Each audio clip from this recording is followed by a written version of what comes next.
हाय, hello, नमस्कार. तर आम्ही आता सकाळी 6 वाजता इथे नाशिकच्या बस स्टँडवरती थांबलो आहे आणि आता आम्ही चाललो आहे आमच्या क्यूटसा बेबी गर्लला भेटायला. सो हा होता नाशिकला जातानाचा खूप सुंदर असा लूक. आणि नंतर मग आम्ही तिकीट वगैरे काढलं आणि वहिनीच्या गावाकडे चाललो होतो आणि अशी आतुरता होती की कधी पोचेल, कधी पोचेल. मी मॅपवर सारखी बघत होती कुठून किती किलोमीटर बाकी आहे, किती बाकी आहे, किती बाकी आहे, असं चाललं होतं माझं सारखं. आणि तिथून मग इथे बघितल्यावर मला वाळवंटच आठवला भाई.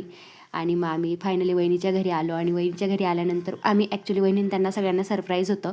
कोणालाच माहीत नव्हतं आम्ही येतो आहे आणि आम्ही सरप्राईज देणार होतो. सो सगळ्यांच्या रिॲक्शन क्रिएट केलेले आहे आणि त्यांनी ज्या रिॲक्शन दिल्या आहेत त्या खूप म्हणजे खूप वेगळ्या होत्या आणि म्हणून मी सारखी हसत होती.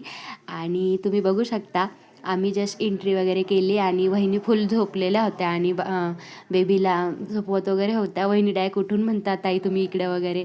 आणि नंतर मग आम्ही मामीला आणि आजीला भेटायला गेलो. तिकडे आजी तर डायरेक्टली शॉक झाल्या आणि गळ्यातच पडल्या की बाई तुम्ही इकडे कसं काय वगैरे. आणि तिकडे पण मामी होत्या. तर असंच एक मस्त. मग नंतर मी वहिनीसोबत एक व्हिडिओ वगैरे घेतला आणि मी फायनली बाळाला भेटली, बाळाला उठवलं, बाळासोबत खेळली आणि खूप म्हणजे खूप छान वाटत होतं. मी तिला घेतल्यानंतरची इमोशनल मुमेंट खूप भारी होती आणि खूप ती पण खूप असं म्हणजे नाही का उठून वगैरे बघत होती. सो कसा वाटला हा मिनी ब्लॉग कमेंटमध्ये नक्की सांगा. Bye bye.